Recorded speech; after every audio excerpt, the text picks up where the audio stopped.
बच्चों, मैं हूं हरी सर और आप सभी बच्चे देख रहे हैं आपका अपना YouTube channel maths with Hari sir, सब स्पेशल हिंदी मीडियम के बच्चों के लिए। मेंटल मैथ कक्षा 10 आप अपनी स्क्रीन पर देख रहे हैं और इस पाठ में हम करने वाले हैं अध्याय 1 वास्तविक संख्याएं। स्पेशल हिंदी मीडियम के बच्चों के लिए बनाया है क्योंकि काफ़ी कमेंट्स आते थे सर हिंदी में मेंटल मैथ है वो भी, उसके लिए उस पर भी बनाओ वीडियो और समझ में नहीं आता इंग्लिश में क्या लिखा होता है क्या नहीं, तो मैंने आप सभी बच्चों के लिए बना दिया है। और जो बच्चे इंग्लिश मीडियम में पढ़ते हैं वो तो पहले से ही अलग चैनल जिसका नाम है चलो कदम बढ़ाए, आइए करना शुरू करते हैं। देखो क्या कहता है, यदि लघुत्तम समावर्तक ए बी बराबर महत्तम समावर्तक ए बी हो, यानी लघुत्तम समावर्तक और महत्तम समावर्तक दोनों बराबर हैं, तो ए और बी के बीच क्या संबंध होगा ये बताना है।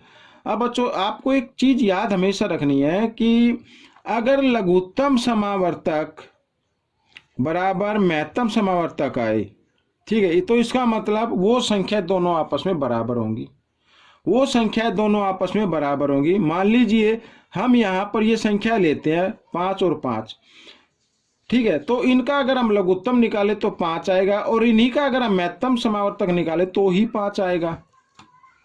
तभी तो होगा ना, जब दोनों संख्याएं बराबर होंगी तभी लघुत्तम समावर्तक और महत्तम समावर्तक बराबर आता है।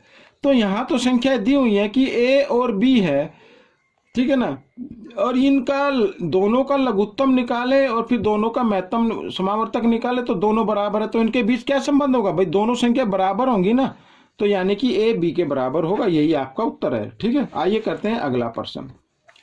अब प्रश्न नंबर 37 क्या कहता है, यदि महत्तम समावर्तक 20 और p, यानी ये संख्याएं हैं बच्चों 2, और लघुत्तम समावर्तक 20 और p का 60 हो, तो p का मान क्या होगा। फॉर्मूला मैंने पहले की वीडियो में बताया, तो फॉर्मूला आपको याद होना चाहिए क्या, कि पहली संख्या गुणा दूसरी संख्या बराबर होगा महत्तम समावर्तक गुणा लघुत्तम समावर्तक के, ठीक है, इस तरीके से। तो 20 एकम 20 और 20 तिया 60, p बराबर 3 दूनी 6, ये आपका उत्तर आ गया बच्चों। तो ये फॉर्मूला आपको याद करना है क्या, मैं एक बार फिर लिख देता हूं, पहली संख्या गुणा दूसरी संख्या बराबर लघुत्तम समावर्तक और गुणा महत्तम समावर्तक, ठीक है, यहां पर ये आपको इससे है बच्चों, ठीक है, ये फॉर्मूला आपको याद होना चाहिए। आइए करते हैं अगला प्रश्न।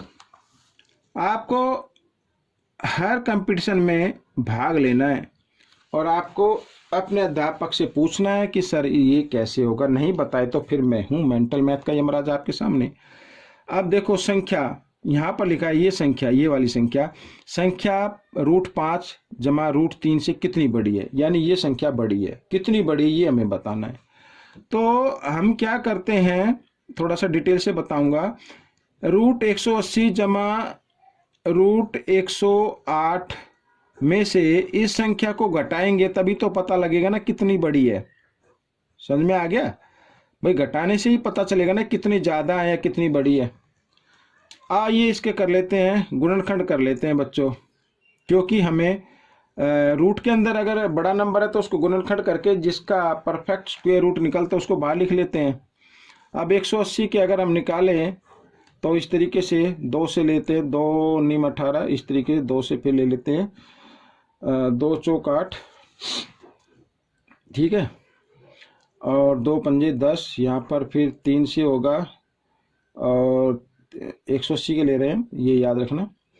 3 एकम 3, 3 पंजे 15, 3 से फिर 3 पंजे 15, तो ये आ गया बच्चों। यहाँ पर ये देखिए, अब यहाँ पर 2 का जोड़ा बन रहा है, 3 का बन रहा है, तो जिसका भी जोड़ा बना उनमें से एक संख्या आपको निकाल लेनी है और जिसका नहीं बनता उसको अंदर ही रहने देना, इस तरीके से, ठीक है। अब 108 का भी आपको लिख लेना है, 108 का भी आपको लिख लेना है। तो 108 का जब आप करेंगे तो 6 वर्गमूल 3 आ जाएगा, इस तरीके से, ठीक है ना, 6 वर्गमूल 3 आ जाएगा, और यहाँ पर ये घटा वर्गमूल 5 और जमा वर्गमूल 3 घटा ले, 3 दूनी 6, यहाँ पे 6 है बच्चों। ये 6 वर्गमूल 5 जमा 6 वर्गमूल 3 में से इसको घटाएं, वर्गमूल 5 को घटाएं और ये जमा घटा घटा हो गए और ये भी जमा घटा घटा हो जाएंगे, वर्गमूल 3। अब 6 वर्गमूल 5 इधर जमा का, ये घटा का है, एक जैसे वर्गमूल है तो एक जैसे वर्गमूल घटाए जमा हो सकते हैं। अब इसके आगे कुछ नहीं तो इसके आगे हमेशा 1 होगा। 6 में से 1 घटा दीजिए, 5 वर्गमूल 5 बच गया, ठीक है। और साइन किसका आएगा, बड़े नंबर के सामने, इसके सामने कोई नहीं है तो कोई साइन मत लगाइए। यहाँ पर बड़ा नंबर कौन सा, ये या ये है, तो इसमें जमा का आ जाएगा। तो 6 में से 1 घटाना तो यहाँ भी 5 वर्गमूल 3 आ गया। ये आपका उत्तर बन गया, ये आपका उत्तर आ गया। और आप चाहे तो इसमें से 5 कॉमन निकालकर, उभयनिष्ठ निकालकर इसको इस तरीके से लिख लेना। तो 5 और ब्रैकेट में वर्गमूल 5 जमा वर्गमूल 3, ये आपका उत्तर बन गया, ठीक है। अगर आपने ऐसा भी कर दिया तो भी ठीक है। आइए करते हैं अगला प्रश्न। अगला प्रश्न तो यहाँ पर मैंने लिखा नहीं, आइए देख लेते हैं क्या लिखा हुआ है। ये रहा बच्चों, यहाँ पर कहता है एक संख्या को जब भाजक से भाग किया जाता है तो शेषफल 23 आता है। यदि उसी संख्या के दुगुने को उसी भाजक से भाग किया जाए तो शेषफल 11 आता है। तो भाजक का मान बताना, भाजक कितना होगा ये हमें बताना है। अब इसको बताने के लिए मैं आपको 2-3 एग्जाम्पल आपको बता दूं और फिर आपको वही फॉर्मूला आपको सभी में अप्लाई कर लेना, बस आंख बंद करके, ठीक है। अब मान लीजिए यहाँ पर कोई संख्या है 19, मैं इसको भाग करता हूँ, 12 से भाग करता हूँ, चलो ठीक है। और 12 एकम 12, तो कितना आया, शेषफल 7 आया। एक तो ये। अब इसमें कहा है प्रश्न में उसी संख्या के दुगुने को, 19 का दुगुना कितना होगा, 38 होगा, और उसी भाजक से भाग किया जाए, उसी भाजक से कर रहे हैं, तो 12 दूनी 12 3 36, तो शेषफल कितना आया, 2 आया, ठीक है। तो हमें बताना है, अब इसमें तो आपको मालूम है कि हमें 12 से भाग कर रहे हैं, भाजक भाग करने वाले को बोलते हैं, 12 से भाग कर रहे हैं, तो आपको ये बताना है कि ये 12 आएगा कैसे। भाई 12 से भाग किया किसी संख्या को तो 7 शेषफल आया, और उसी संख्या के दुगुने को 12 से उसी भाजक से भाग करते तो शेषफल 2 आता है। इतना ही तो दिया हुआ है। अब देखो, अगर हम 7 के दुगुने को में से, ठीक है, ये जो शेषफल है ना, यहाँ पर ये शेषफल जो दिया हुआ, पहला शेषफल दिया हुआ है, इसको 2 से गुणा कर दे और उसमें से फिर जो दूसरा शेषफल है उसको घटा दे, ठीक है, दूसरे शेषफल को घटा दे तो भाजक का मान आ जाता है। शेषफल कितना, 7 7 दूनी 14, 14 आ गया, घटा दूसरा शेषफल कितना, 2, तो यानी 12 आ गया, 12, तो ये भाजक का मान आ जाता है। अब इसमें करना कुछ नहीं है। अब इसमें ये देखो यहाँ पर लिखा है तो शेषफल 23 आता है, ये शेषफल है, ठीक है। यदि उसी संख्या के दुगुने को, अब आपको करना क्या है, इस 23 का दुगुना कर देना है आपको और इसमें से घटा देना है क्या, दूसरा शेषफल। दूसरा शेषफल क्या है, 11, 23 दूनी 46, 46 में से 11 घटाएंगे आ गया 35, तो ये भाजक आ गया आपका 35, तो ये आपका आंसर बन गया, ठीक है। इस तरीके से आइए करते हैं इस भाग का आखिरी प्रश्न। अब ये देखो कैसे करना है। यहाँ पर 7 की घात 3 जमा 7 की घात 3 जमा 7 की घात 3 ये दिया हुआ है, 7 बार दिया हुआ है, और बटे 7x बराबर 7 है, तो x का मान बताना है। x का मान कितना होगा ये मान बताना है। आइए करना शुरू करते हैं। ऐसे प्रश्न में आपको क्या करना है, यहाँ पर 7 की 3 है ना, तो 7 की घात 3 को कॉमन ले लो, और यहाँ पर ये, यहाँ पर एक बच्चा, यहाँ भी एक बच्चा, यहाँ भी एक बच्चा, यहाँ भी एक एक एक, इस तरीके से, यानी 7 हो गए। 1 जमा 1 इन सबको जमा करें तो 7 आ जाएगा इस तरीके से, और 7x और बराबर 7, ऐसे कर लेना है।